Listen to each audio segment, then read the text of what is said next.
অসংখ্য লেয়ারযুক্ত খাস্তা মুচমুচে এই কচুরিটা একবার বাড়িতে বানিয়ে দেখুন। বাজার থেকে কেনা চপ সিঙ্গারা কিন্তু খাওয়া ভুলে যাবেন। তাহলে চলুন বন্ধুরা, আশা করছি আজকের রেসিপিটা আপনাদের খুবই ভালো লাগবে। তাই রেসিপিটা কোথাও স্কিপ না করে প্রথম থেকে শেষ পর্যন্ত দেখার অনুরোধ রইল। তার জন্য দেখুন এখানে নিয়ে নিয়েছি আমি 1 বাটি মতো ময়দা। ময়দার পরিবর্তে আটাও নেওয়া যাবে। এবার দিয়ে দিচ্ছি অল্প একটু লবণ। এবার ময়ানের জন্য এখানে দিয়ে দিচ্ছি 2 থেকে 3 চামচ মতো তেল। তেলের পরিবর্তে ঘি দিলে আরও বেশি ভালো হবে, অনেকটাই খাস্তা হবে। তো আপনাদের যেটা থাকবে সেটা এখানে ব্যবহার করতে পারেন। এবার তেল দিয়ে ভালো করে ময়ানটা দিয়ে নিয়েছি। দেখুন ঠিক এইভাবে ময়ানটা দিয়ে নিতে হবে। এবার অল্প অল্প জল দিয়ে একটা সফট ডো বানিয়ে নেব। এই ডোটা কিন্তু একটু নরম করেই করবেন, খুব শক্ত করলে কিন্তু হবে না। ঠিক যেভাবে লুচির ডো বানানো হয় ঠিক সেইভাবে এই ডোটাকে একটু বানিয়ে নেবেন। দেখুন ডোটা কিন্তু আমার তৈরি হয়ে গেছে। কতটা নরম করে করেছি দেখুন। এবার এটাকে চাপা দিয়ে সাইডে সরিয়ে রেখে দিচ্ছি। এদিকে পুরটা বানিয়ে নেব। তার জন্য আবার গ্যাসের মধ্যে কড়াই বসিয়ে দিয়েছি। দিয়ে দিলাম 2 চামচ মতো তেল, 1/2 চামচ মতো গোটা জিরে, 2টো কাঁচা লঙ্কা কুচি করে রেখেছিলাম দিয়ে দিলাম। ঝালটা অবশ্যই বুঝে দেবেন। ওরই সাথে দিয়ে দিচ্ছি 1 চামচ মতো গ্রেট করে রাখা আদা। এবার এই আদার কাঁচা লঙ্কাটাকে একটু ভেজে নেব যাতে আদার কাঁচা গন্ধটা চলে যায় আর কাঁচা লঙ্কার ভাজার একটা সুন্দর সুগন্ধ আসে। আদা আর কাঁচা লঙ্কাটাকে ভালো করে ভেজে নিয়েছি। এবার একে একে গুঁড়ো মশলা দিচ্ছি। প্রথমেই দিয়ে দিলাম 1/2 চামচ মতো লঙ্কা গুঁড়ো, 1/2 চামচ মতো জিরের গুঁড়ো, 1/2 চামচ মতো ধনের গুঁড়ো আর 1/2 চামচ মতো হলুদ গুঁড়ো। এবার এই সব কিছুকে একসাথে একটু ভালো করে মিশিয়ে নিচ্ছি। আমি কিন্তু নিরামিষ বানাচ্ছি, আপনারা চাইলে কিন্তু পেঁয়াজ রসুনও দিতে পারেন এখানে। এবার এদিকে দেখুন আমি বাঁধাকপি অল্প একটু কেটে রেখেছিলাম, সেটাকে দিয়ে দিলাম।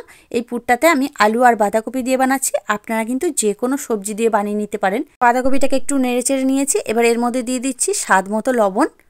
এই লবণটা দিয়েও বাঁধাকপিটাকে অল্প আছে একটু নাড়াচাড়া করব, দিয়ে এটাকে চাপা দিয়ে একটু অল্প আছে সিদ্ধ হতে দিচ্ছি। দেখুন প্রায় মিনিট 3 ধরে আমি এই বাঁধাকপিটাকে একদম লো ফ্লেম করে দিয়ে একটু চাপা দিয়ে হতে দিয়েছিলাম। বাঁধাকপিটা কিন্তু বেশ নরম হয়ে এসেছে। এবার এর মধ্যে আমি দিয়ে দিচ্ছি সিদ্ধ করে রাখা আলু। একটা আলু আমি সিদ্ধ করে রেখেছিলাম, এর মধ্যে দিয়ে দিচ্ছি। আমি পুরটা অল্প করেই বানাচ্ছি, আপনারা যদি বেশি করে বানাতে চান তখন কিন্তু আলু আর বাঁধাকপির পরিমাণটা একটু বাড়িয়ে দিতে পারেন। এবারে এই আলুটাকে খুব ভালো করে বাঁধাকপির সাথে একটু মিশিয়ে নিচ্ছি। আর এই সময় গ্যাসের ফ্লেমটা কিন্তু অবশ্যই লোতে রাখবেন। এবার এর মধ্যে দিয়ে দিচ্ছি বেশ কিছুটা ধনেপাতা কুচি। থাকলে দেবেন, খেতে কিন্তু খুব ভালো লাগে। না থাকলে আপনারা এখানে একটু গরম মশলা দিয়ে দিতে পারেন, তাতেও কিন্তু বেশ ভালো লাগবে খেতে। আমি যেহেতু ধনেপাতা কুচি দিয়েছি তাই এখানে আর গরম মশলা দিইনি। দেখুন পুরটা কিন্তু আমার তৈরি হয়ে গেছে। এবার এটাকে তুলে রেখে দিচ্ছি। আর এদিকে যে ডোটা আমি রেস্টে রেখেছিলাম সেটা কিন্তু আরও সফট হয়ে গেছে। এটাকে আরেকটু ভালো করে আমি মেখে নিচ্ছি। দিয়ে এটা থেকে ছোট ছোট লেচি কেটে নিচ্ছি। ঠিক যেভাবে আমরা রুটি লেচি কাটি ঠিক সেইভাবে আমি লেচি কেটে নিচ্ছি। আমার 1 বাটি ময়দা দিয়ে বন্ধুরা প্রায় 5টা মতো তৈরি হয়েছিল।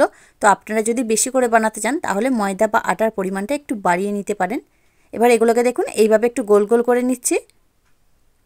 সব কটা করে নিয়েছি। এবার এটাকে একটা নিয়ে বাকিগুলো সাইডে সরিয়ে দিচ্ছি। দিয়ে এটাকে আমি একটু রুটির মতো করে বেলে নেব। আমি শুকনো অবস্থায় বেলে নিচ্ছি, আপনারা চাইলে কিন্তু অল্প একটু আটা বা ময়দা ছড়িয়ে এটাকে বেলে নিতে পারেন। এবার এটাকে যতটা পাতলা করে বেলা যায় ততটা পাতলা করে একটু রুটির মতো আমি বেলে নিচ্ছি। দেখুন ঠিক এইভাবে পাতলা করে বেলে নিতে হবে। এবার এটাকে সাইডে সরিয়ে বাকিগুলো একইভাবে বেলে নিয়ে আসছি।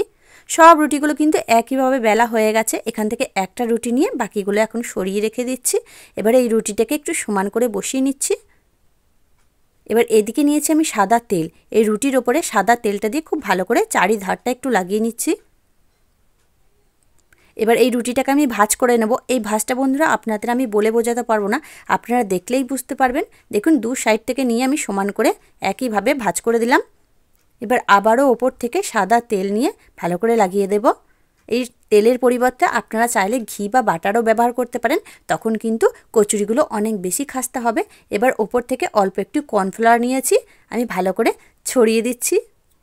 এই কর্নফ্লাওয়ার যদি না থাকে আপনারা আটা বা ময়দাও একটু দিতে পারেন।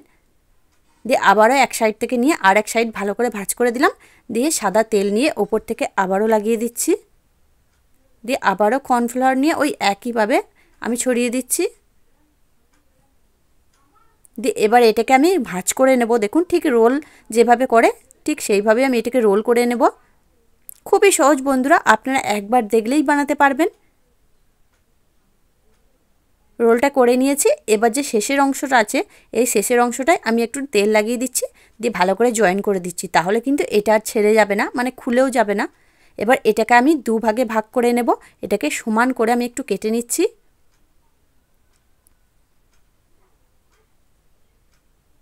দেখুন দুটোকে আমি কিন্তু সমান করে কেটে নিয়েছি, আর কত লেয়ার হয়েছে দেখুন। দিয়ে এবার হাত দিয়ে ভালো করে গোল করে নিচ্ছি, দুটোকেই সমান করে হাত দিয়ে গোল করে নিচ্ছি। এবার এখান থেকে একটা নিয়ে হাতের তালুর মধ্যে দিয়ে একটু চেপে দেবো, দিয়ে অল্প একটু কর্নফ্লাওয়ার ছড়িয়ে দেবো, দিয়ে এটাকে একটু পাতলা করে বেলে নেব, মানে খুব বেশি পাতলা নয়, ঠিক যেভাবে আমরা লুচি বানাই ঠিক সেইভাবে এটাকে বেলে নিতে হবে। দেখুন আমার কিন্তু একটা বেলা হয়ে গেছে। এবার এদিকে যে আমি আলু আর বাঁধাকপির পুরটা বানিয়ে রেখেছিলাম সেই পুরটাকে নিয়ে নিয়েছি, 1 চামচ মতো পুর নিয়ে এর মধ্যে দিয়ে দিচ্ছি। পুরটাও কিন্তু খুব বেশি কিন্তু দিলে হবে না, তখন আবার এটা ভাজ করা যাবে না, আবার ভাজ করা হলেও কিন্তু তেলে দেওয়ার পর ছেড়ে যেতে পারে। এবার সাইড দিয়ে একটু তেল লাগিয়ে দিচ্ছি, তাহলে এই মুখটা মোড়ার পর কিন্তু আর ছেড়ে যাবে না। এবার ভালো করে মুখটাকে মুড়ে দিতে হবে। মুখটাকে দেখুন খুব ভালো করে বন্ধ করে নিয়েছি। এবার এটাকে চারিধারটা একটু চিপে চিপে দেবো, যাতে এটা তেলে দেওয়ার পর খুলে না যায়। দিয়ে এটাকে কিন্তু আমি বেলবো না, হাতের তালুর মধ্যে দিয়ে একটু চেপে একটু পাতলা ধরনের করে নেব। আপনারা চাইলে কিন্তু আলতো করে বেলেও নিতে পারেন। আমি হাত দিয়ে এটাকে একটু চেপে চেপে গোল করে নিচ্ছি। দেখুন একটা কিন্তু আমার তৈরি হয়ে গেছে।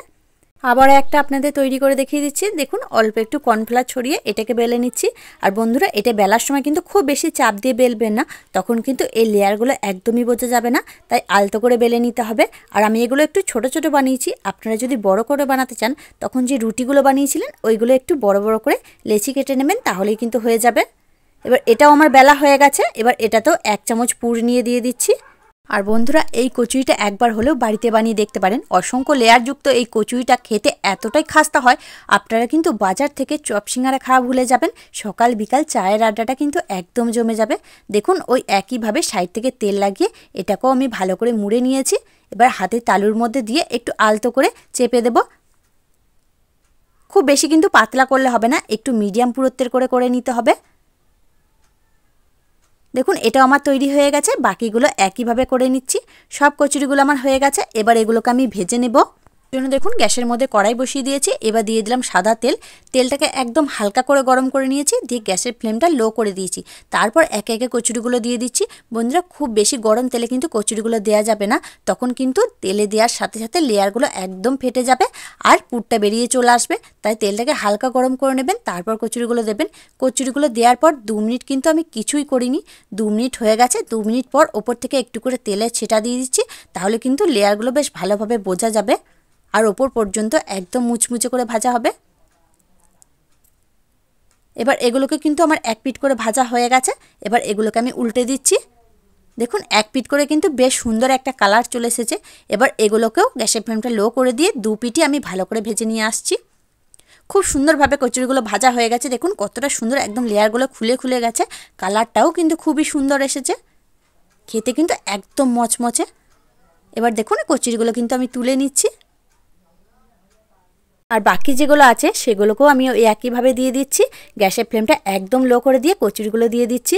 আর বন্ধুরা আমি 3টে করে দিয়ে ভেজে নিচ্ছি। আপনারা চাইলে একটু বেশি করে তেল দিয়ে সবগুলো একবারে ভেজে নিতে পারেন। দেখুন এগুলোও আমার 2 মিনিট হয়ে গেছে। এবার ওপর থেকে একটু করে তেলের ছিটা দিয়ে দিচ্ছি, দিয়ে 1 পিঠ করে হয়ে গেছে উল্টে দিচ্ছি, দিয়ে আর 1 পিঠ করে একটু কালার করে ভেজে নিয়ে আসছি। দেখুন এই কচুরিগুলোও কিন্তু সুন্দরভাবে ভাজা হয়ে গেছে, কতটা সুন্দর লেয়ারগুলো একদম খুলে খুলে গেছে। এবার এগুলোকেও তুলে নিচ্ছি, আর বাকি যেগুলো আছে সেগুলোকেও ওই একইভাবে ভেজে নিয়ে আসছি।